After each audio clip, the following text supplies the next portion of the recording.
Frisco, The Secret History, a podcast.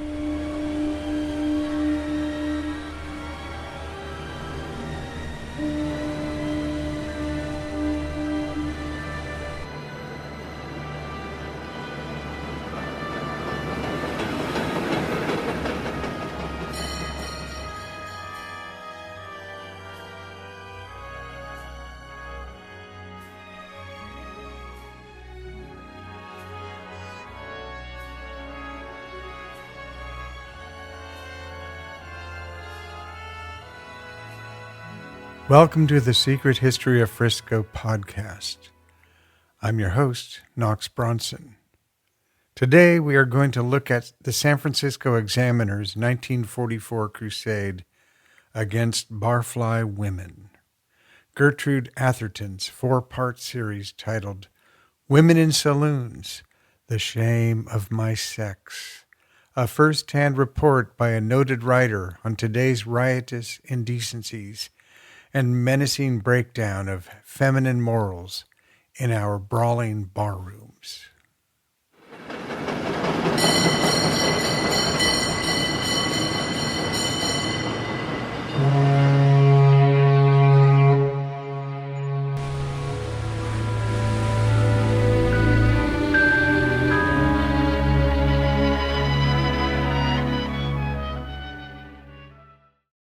The powerful San Francisco Examiner, flagship of William Randolph Hearst's newspaper empire, launched incendiary crusade after incendiary crusade from the time he had taken over the failing paper at the age of 24.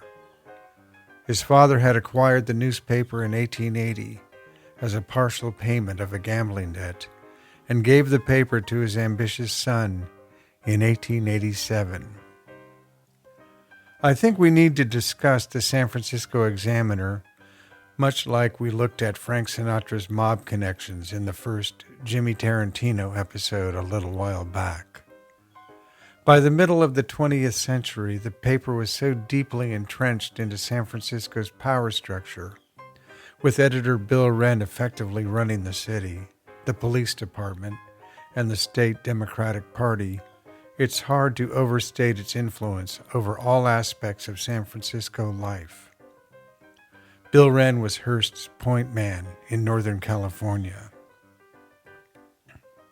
After leaving Harvard and taking over the paper, Hearst quickly transformed the Examiner into a profitable publication, which he deemed the monarch of the dailies. He had a genius for promotion, and sensationalism was second nature to him. He wielded both as weapons with samurai skill as he acquired more newspapers, magazines, radio, and later television stations, and movie companies across the United States for decades to come. Throughout his life, he maintained tight control over editorial positions, that is to say, published opinions, and the news content of his entire empire, not just one single paper, station, or studio. Remember this as we discuss the Examiner's influence in San Francisco in the coming decades. In 1895, he made one of his first acquisitions, buying the New York Journal and moving to New York City. He soon entered into a brutal circulation war with his new arch-rival, Joseph Pulitzer, publisher of the New York World newspaper. It is a commonly held belief that Hearst was single-handedly responsible for the 4-month Spanish-American War of 1898. There is a grain of truth in there. He certainly fanned the flames, but Pulitzer kept pace with him in the pages of the New York World newspaper as well. Hearst saw the Cuban rebellion against Spain as a perfect opportunity to attract readers and gain national prominence, and to crush his steadfast enemy and his paper in the process. It was here the term yellow journalism entered into the popular lexicon, derived from their explosive battle for dominance. Hearst and Pulitzer employed eye-catching headlines, large illustrations, bold layouts, melodrama, and hyperbole and innuendo to sell their newspapers. Each viewed the Cuban struggle for independence as a goldmine for dramatic and profitable stories. They published shocking semi-fictional accounts of Spanish atrocities against the Cuban people, rarely letting facts get in the way. Hearst sent reporters and the famous artist Frederick Remington to Cuba to cover the conflict. When Remington allegedly telegraphed Hearst that there was no war to report on, Hearst's reply was, "Please remain. You furnish the pictures, and I'll furnish the war." In 1898, Hearst's campaign reached a fever pitch when the USS Maine sank in Havana Harbor. While a formal investigation was still underway, Hearst's New York Journal immediately placed the blame squarely on Spain. The paper's front pages were filled with bold, inflammatory headlines like, "Destruction of the warship Maine was the work of an enemy." The sensational coverage fueled public outrage and a demand for war, which became known by the rallying cry, "Remember the Maine." 80 years later, the United States Navy completed an investigation of the sinking and determined that the cause was a fire in a coal bunker adjacent to the ship's ammunition magazines. Spontaneous combustion of coal was a known issue on ships in that era. I wonder what genius decided that putting the coal hopper next to the armory, deep in the holds of the ship, was a good idea.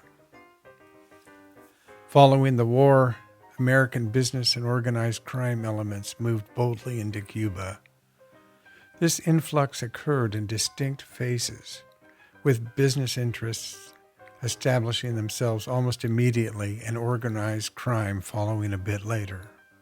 U.S. corporations, like the United Fruit Company, quickly gained control of large agricultural estates, dominating the sugar and fruit industries.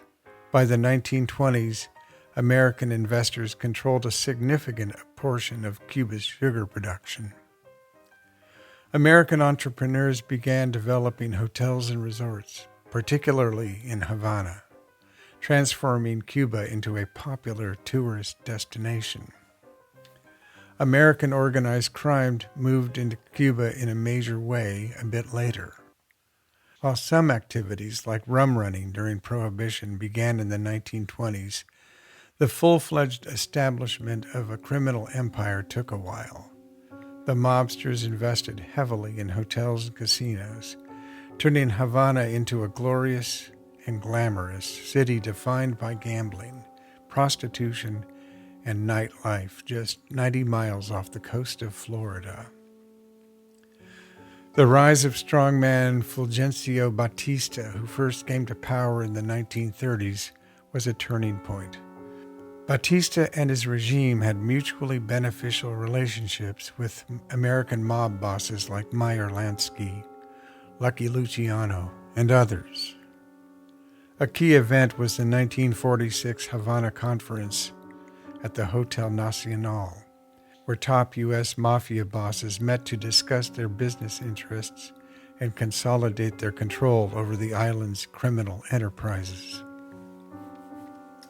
Batista's, and therefore the mob's, hold on Cuba lasted until Fidel Castro's overthrow of the corrupt government forced Batista into exile in January of 1959. Both the mobsters and the U.S. companies with interests in Cuba were not happy. They began plotting to take Cuba back. John F. Kennedy was elected president in 1960. Immediately after his inauguration in 1961, he was under huge pressure from diverse interests to reclaim Cuba, including the CIA. But he rightly smelled a rat, or many rats. His eventual refusal to provide air cover for the Bay of Pigs invasion of Cuba by a force of 1,600 CIA-trained Cuban exiles in April of that year was one of the factors that led to his assassination. After navigating the Cuban Missile Crisis of 1962, Kennedy began making secret back-channel negotiations with Russian Premier Nikita Khrushchev to reduce international tensions and to scale back their respective war machines. Both had had a moment of clarity regarding their nuclear arsenals and how close they had come to nuclear war, and were determined to work toward true world peace. This was something the masters of war did not want, and it was certainly a factor in Kennedy's murder and the deposing of Khrushchev from power. Would the mob and United Fruit have been able to pull off their own invasion and takeover of Cuba had it not been for the ego-fueled battle between Hearst and Pulitzer at the end of the 19th century? Impossible to say. It might have happened anyway. The war they created out of thin air killed 18,000 soldiers, 1,200 in battle, and the rest dying from yellow fever and typhoid, and drove the Spanish out of the country. Of one thing you can be certain: rich men are the same today.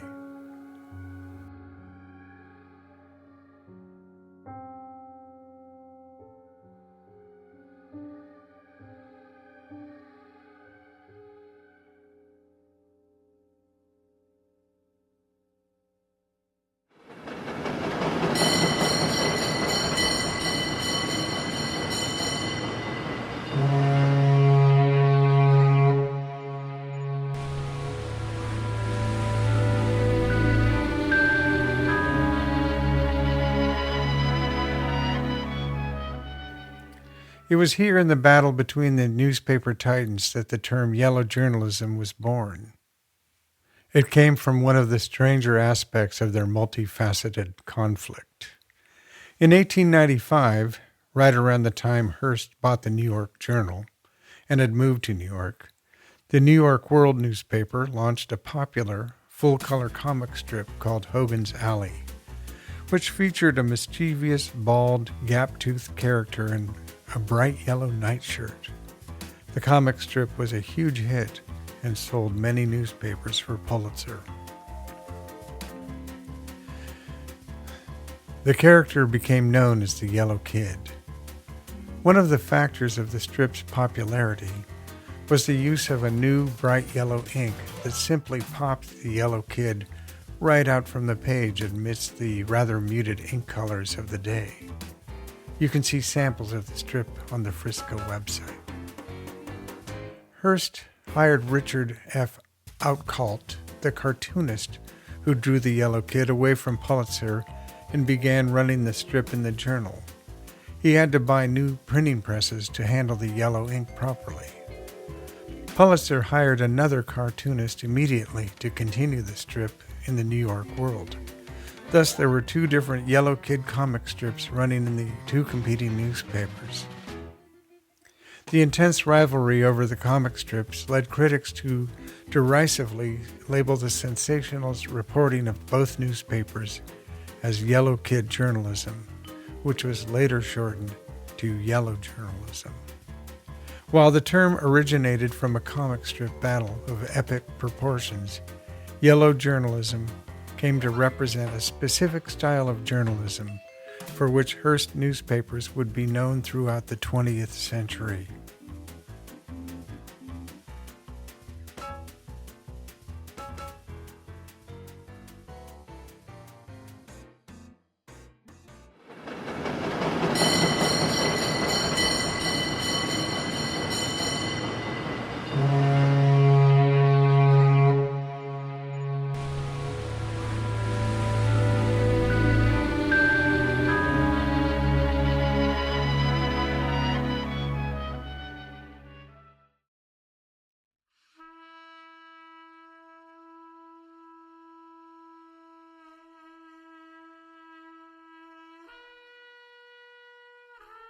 The San Francisco Examiner launched numerous moral crusades and exposés over the years to address society's ills, its moral failings, alleged corruption, often imaginary controversies, all designed to sway opinion and boost circulation. In the early part of the century, the paper railed against prostitution and vice and the corruption as evidenced by the lax attitudes of the mayor and police. The Examiner constantly railed on about the yellow menace, and here we are again with the color yellow, which meant Chinese, Japanese, and other Asian immigrants. In the 1920s, the Examiner focused on what it saw as the moral decay of the city. One of the most sensational stories of the decade was the 1925 Jazz Baby Mother Slayer case, where a teenage girl, Dorothy Ellinson, murdered her mother during an argument about Dorothy's wild and wanton ways. The banner headline on January 6, 1925 read, "Girl Slayer accuses men, 3 held, 14 hunted." The lead story read, "Arrest of 17 companions of Jazz Killer ordered," as she reveals details of parties. Child who killed when she was denied bright lights keeps calm demeanor in cell, by Wooster Taylor. Boy, I wish we had reporters named, great names like Wooster Taylor again. Here's his story. Smiling, inscrutable figure is the only crime of its kind in the history of California. Dorothy Ellinson, confessed slayer of her mother, emerges from 12 hours of pitiless questioning at the city prison yesterday. The same 16-year-old enigma of unsatiated sophistication. She was still the life of the party, just as she'd been 12 hours after the murder, when she danced and sang in the apartment of Dave Stein, while her mother, Mrs. Annie Ellinson, lay in a little home on 3rd Avenue, shot dead in a flare of anger. She said, "I don't believe in heaven or hell. My idea has been to have a good time today and tomorrow." In an essay about Dorothy by Anne Laurie, entitled "Dorothy Ellinson, Egotist Who Thinks Only About Herself," she is quoted as saying, "Yes, I killed my mother. They all know it now, so I might as well confess. She made me mad, so I killed her. She was always at me about going to wild parties, and she didn't like any of my friends, and she said if I went out again that night, she would call up the police and have them arrest me. And she said she would bar the door and never let me in again. So I just went into the other room and got the gun. When her back was turned, I shot her. I didn't know whether I killed her or not. I guess I didn't care. I was mad. And you know when you're mad. When you're mad, you'll do almost anything." The paper carried opinions, sidebars, stories about the men with whom she had been carousing, 3 of whom had been arrested while the police looked for the other 14. The Examiner even hired Dorothy to write a confessional series of articles, the first of which was headlined, "Gun Wielder Bears Secret of Jazz Soul." Subhead, "There were no tears in the days of this 16-year-old who danced away to a slayer's cell. Never loved, hate the very word, and never will love," her memoirs disclose. In this first installment of the life story of Dorothy Ellinson, written for the Examiner, by Dorothy Ellinson, 16-year-old confessed slayer of her mother. Copyright 1925. The San Francisco Examiner. All rights reserved. And here are Dorothy's words. "I don't see why anybody should be interested in the story of my life. It isn't very much of a success. 16 so far, but maybe failures are interesting as well as successes. Maybe some girl who is starting out the way I started can learn a lesson from me. So here's my story, as well as I can remember it.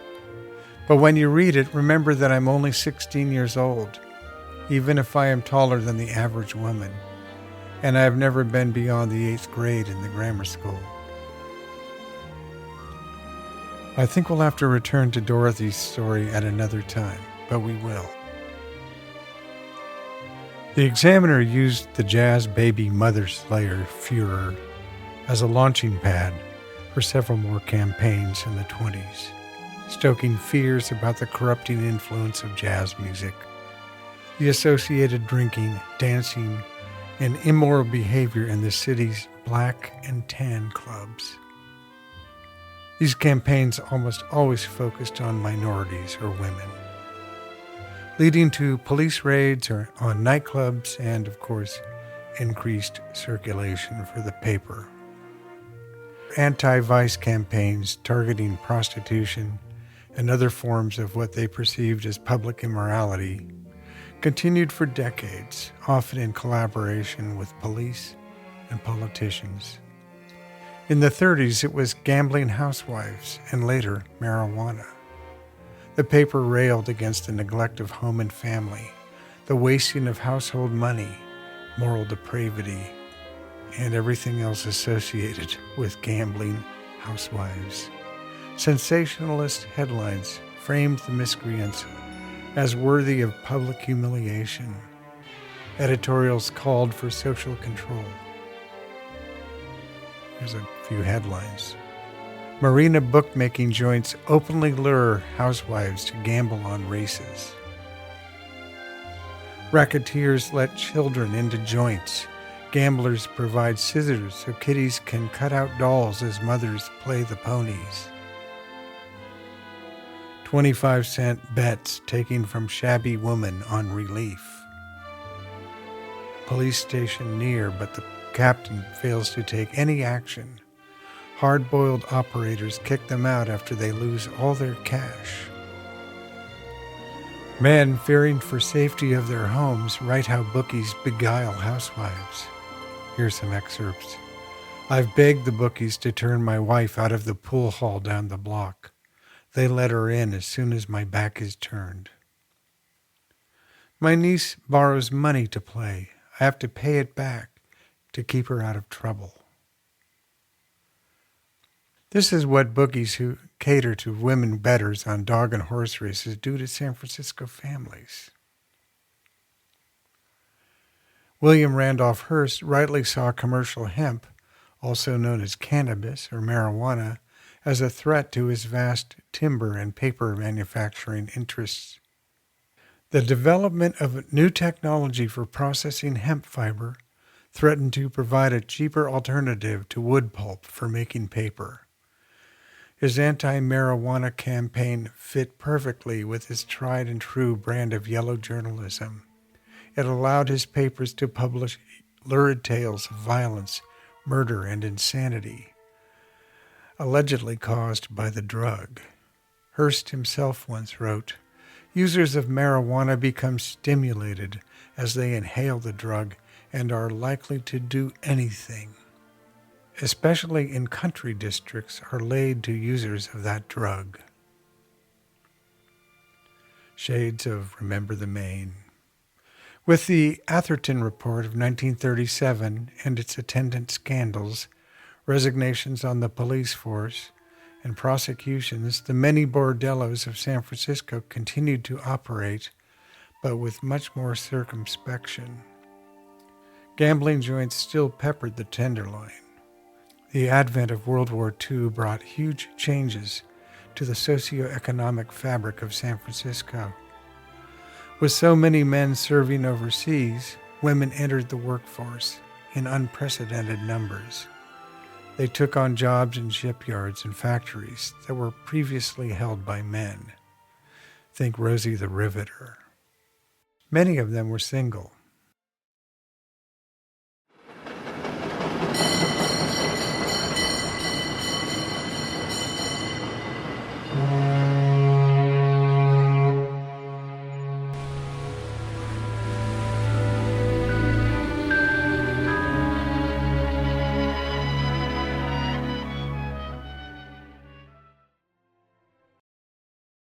Throughout the 40s, the Examiner kept its anti-vice sensationalism turned up to 11, just as one would expect, but with the focus broadened.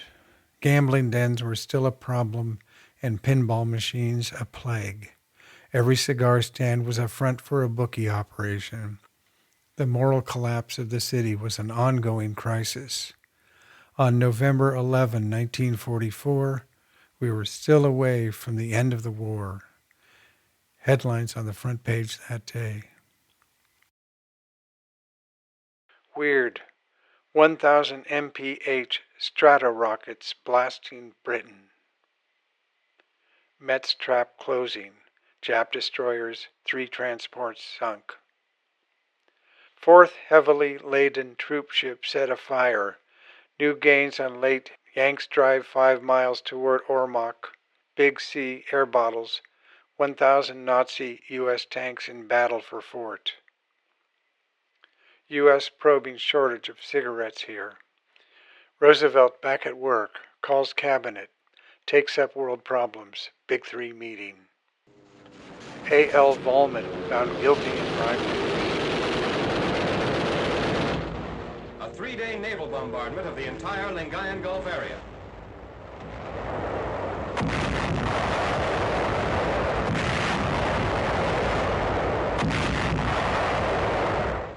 On S-Day, 9th January, a 2-hour bombardment is concentrated on Lingayen Gulf's southern coast.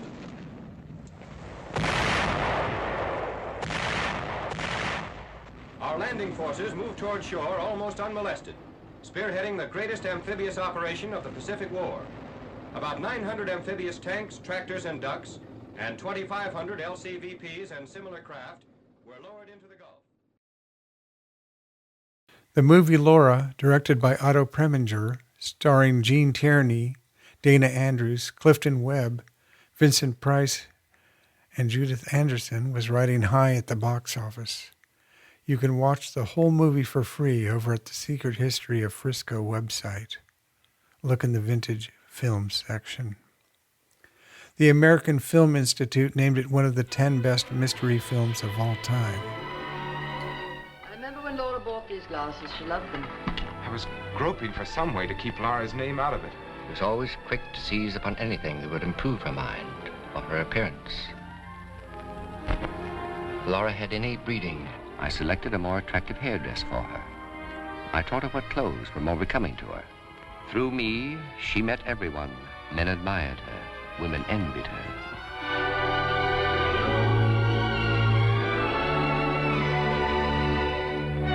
You have rarely met a girl like Laura. Few women have been so beautiful, so exotic, so dangerous. At the bottom of the front page on this 11th day of November in 1944, there was a small box known as an ear in the newspaper trade that read, Gertrude Atherton begins Women in Bars Sunday. The alarming wartime increase of heavy drinking among women in San Francisco is discussed and analyzed in a series of penetrating articles written by Gertrude Atherton, noted author, beginning in tomorrow's Sunday Examiner. Factual and completely documented, Mrs. Atherton's report will bring you a revealing picture of the demoralizing influences at work among women in this wartime community. Begin this first-hand report by Gertrude Atherton on a current problem of major importance in tomorrow's Sunday Examiner. Gertrude Franklin Horn Atherton, born in San Francisco in 1857, was known for her novels set in California, the most popular of which, Black Oxen, was made into a silent film of the same name in 1923. You can watch the movie for free on the Secret History of Frisco website. Her father was a prominent San Francisco tobacco merchant, and her mother hailed from New Orleans. They separated when she was 2, and she was raised by her grandfather, Stephen Franklin. Grandfather Franklin insisted she be well read, and so she attended St. Mary's Hall High School in the Northeast Bay Area, and briefly, the Sayre School, a prestigious all-girl boarding school in Lexington, Kentucky. Naturally rebellious, she didn't last long at the school and moved back to California to live with her grandfather and mother. There she met George Atherton, wealthy son of Faxon Atherton, after whom the affluent town of Atherton, California, was named. George Atherton was in the process of courting Gertrude's mother when she arrived back in California. George soon became much more interested in daughter Gertrude, and he began courting her. Mom could not have been too happy about this development. After Gertrude accepted George's sixth marriage proposal, they eloped on February 15th, 1876, when she was 19. She lived with him and his domineering Chilean mother and found life at both the Atherton Mansion in San Francisco and on their estate on the San Francisco Peninsula stifling. She decided to create her own life independent of the marriage and began writing. Her first publication was The Randolphs of Redwood, a romance, serialized in the Argonaut, a venerable San Francisco newspaper, in March of 1882 when she was 25 years old, under the pseudonym Asmodeus. Her first novel, What Dreams May Come, was published 6 years later under the pseudonym Frank Lynn. She had a long and very successful writing career, producing short stories, essays, and articles for magazines and newspapers on such issues as feminism, politics, and war, as well as her popular novels. She is considered to be an early feminist and suffragette of some influence. She was also a white supremacist, claiming that American civilization had been created by the Nordic or Anglo-Saxon race, and that this was now threatened by an influx of Alpine and Mediterranean immigrants.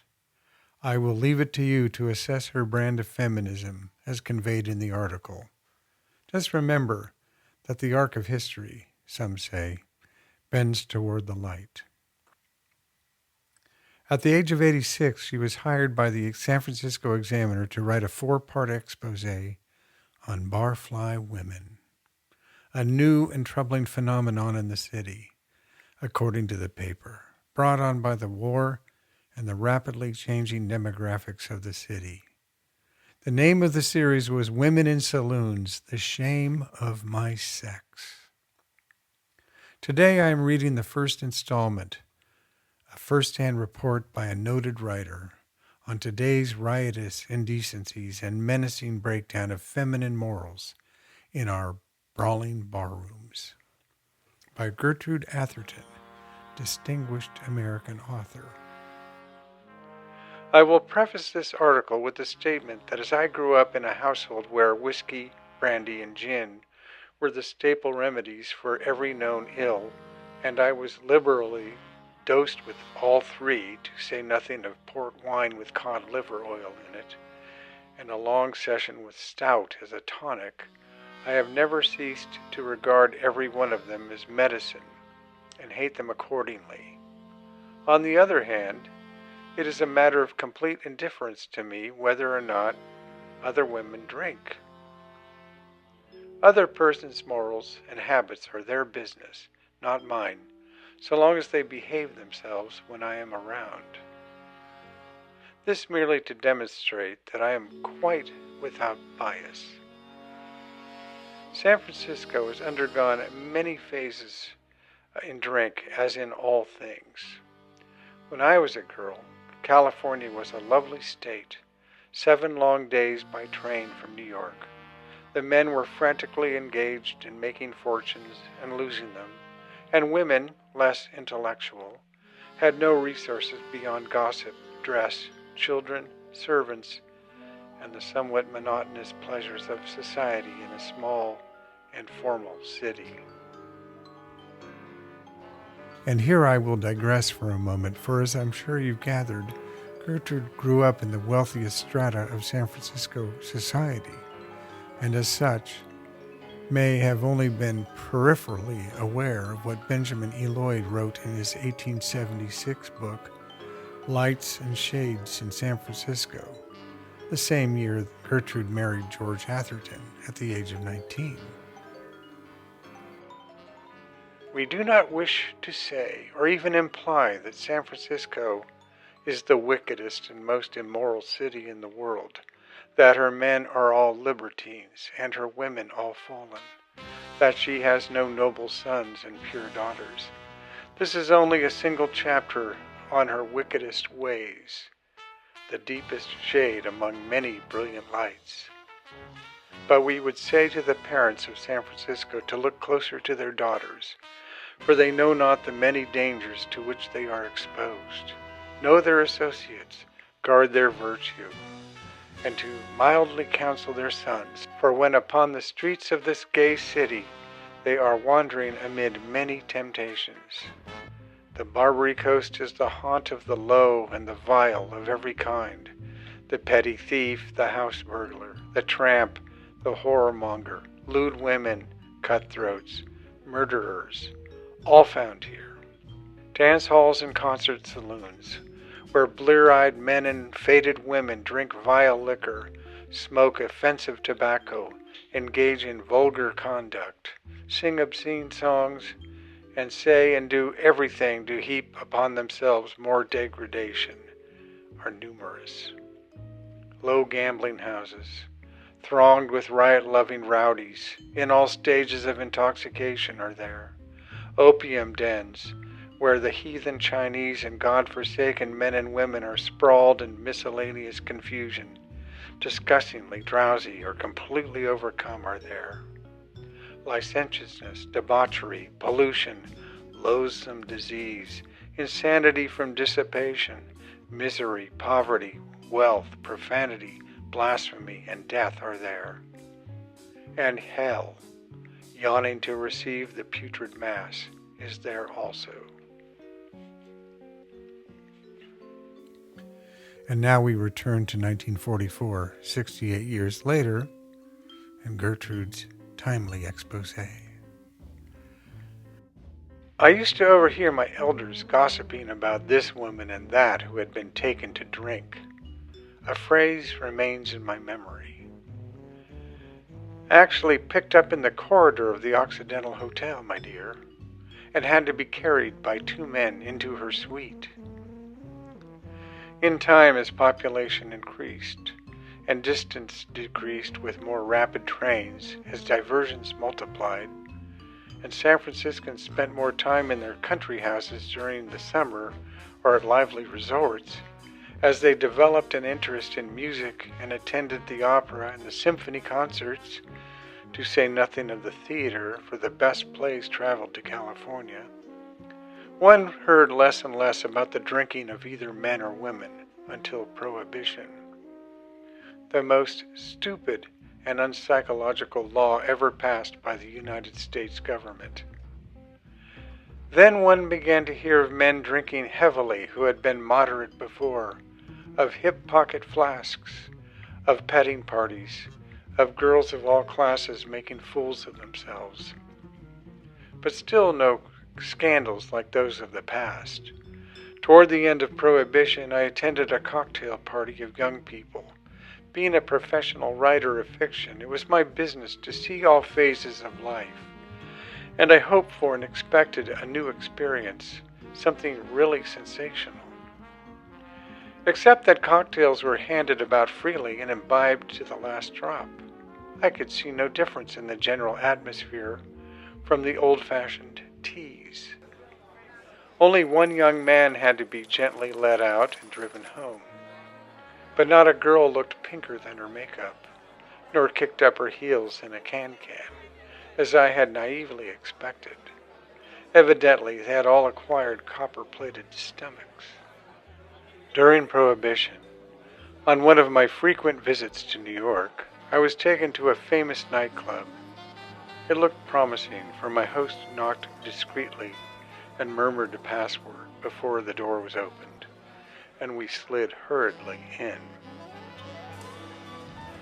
We ascended to a large room, half-filled, quiet, elegant, and deadly respectable. My infrequent utterances were almost inaudible, so fearful was I of disturbing that holy calm. I was taken to 2 other nightclubs that were more lively, but there was little noise. I had hoped to see men and women reeling about in the dance or engaging in fisticuffs, but although they drank hard and long, they looked more as if they were performing a solemn duty in defying the law, and rather bored. I did observe, however, that the women were losing their complexions, and the men looked red and ugly. No doubt my experience was unfortunate, and there were other places that resembled these forbidden resorts as depicted on the stage, but my hosts were far too considerate for my taste. With the recall of prohibition, that phase passed, although nightclubs continued to flourish, but more for the purpose of giving those who did not know what to do with their evenings a place where they could drink and be merry in moderation, dance, or be entertained by stage shows. I had heard much of them in San Francisco, but accepted no invitations. Being a member of the working class and rising early, I preferred to go to bed at 9 o'clock with a book. But after the Japs attacked Pearl Harbor, plunging us into war, and the population of San Francisco increased by some 250,000, one heard less of nightclubs and more of cocktail bars and wild doings. Society for the most part held aloof and devoted itself to war work.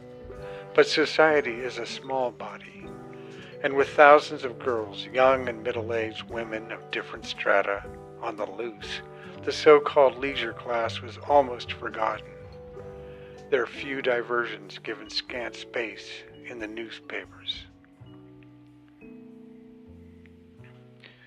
There had been a few cocktail bars in the city before.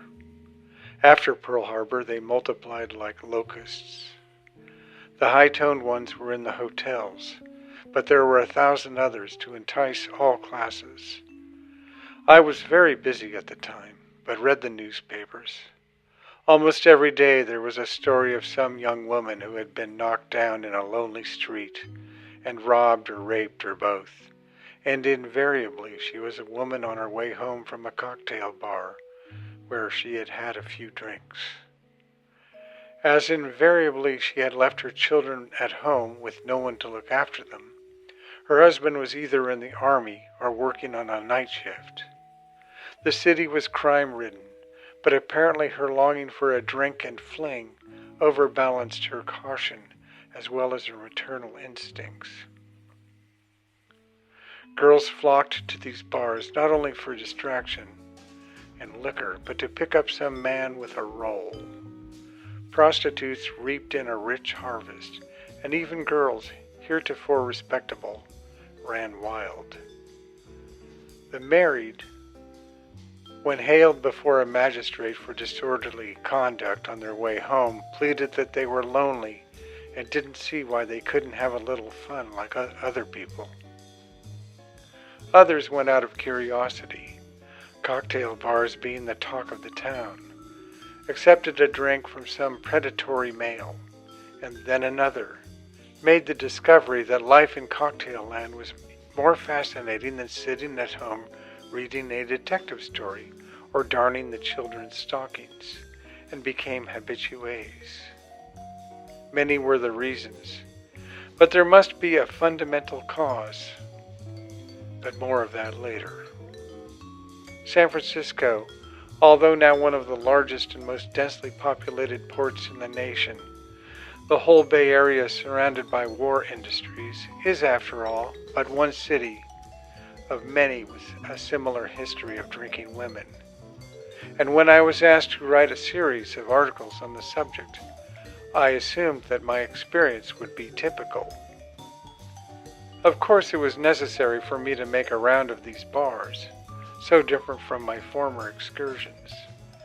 And at first I hesitated, fearing that I would be put out if I didn't drink, and having no head, knew that even a glass of sherry in each resort would have a dire effect. I had no desire to wind up in a police station. I was reassured, however. A daily newspaper offered a member of its staff as an escort, who would not only guide and protect me, but dispose of the drink, preferably bourbon, I might be forced to order. The first place we visited was Top of the Mark, on the 19th floor of the Mark Hopkins Hotel, a large circular room with walls of glass that commanded a view of the entire city. The hotel itself is perched on one of the highest hills. It is the one cocktail bar where people go for something besides liquor and pickups, and there's probably nothing like it anywhere else in the world. Lights, lights, lights on the invisible hills and valleys of the city, lights on the islands in the bay and on the hills and mountains beyond. Even Alcatraz, that grim rock, once a military prison, now the last earthly dwelling of civilian lifers, showed a point here and there. Belvedere, with its magnificent homes, looked like a long regiment of fireflies. Others would seem to have settled on patches on Angel Island and Yerba Buena. They were brilliant on Treasure Island and made ground for the exposition of 1939 to 1940. Now a reception center for sailors waiting to be assigned to ships. On the north side of the bay at Marin's ship, where the many tanks a month were turned out, the yards were bright while the night shift toiled, and lighted were so many of the 1,000 little houses which were especially built for the families of workers. So I set forth on my new adventure. That must be left for the second article.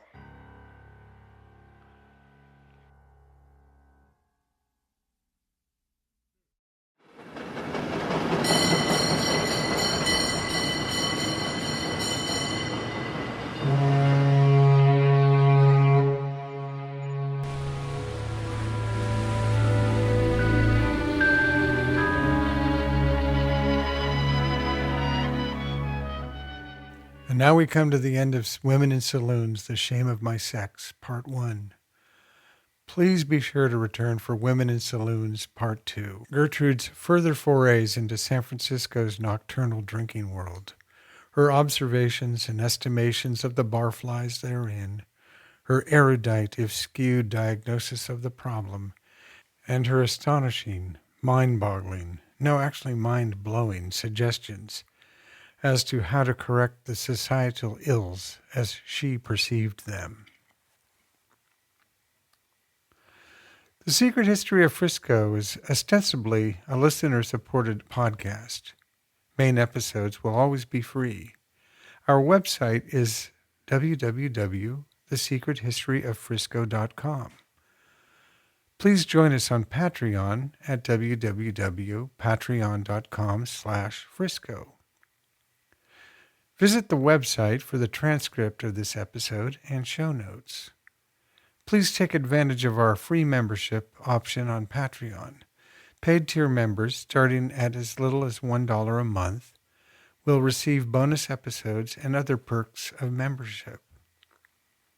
If you enjoy the podcast, please tell your friends about it, especially those who enjoy San Francisco or true crime history. Word of mouth is the absolute best means of promotion for any creative endeavor in this world of algorithms and the ceaseless barrage of ads, notifications, and appeals on every digital platform. If you are aware of some particular aspect of San Francisco history in the 30s and 40s you would like me to research, or have a story to tell, please let me know. Once again, I'm your host, Knox Bronson. Thank you for listening. Until next time, please get a little crazy and call it Frisco.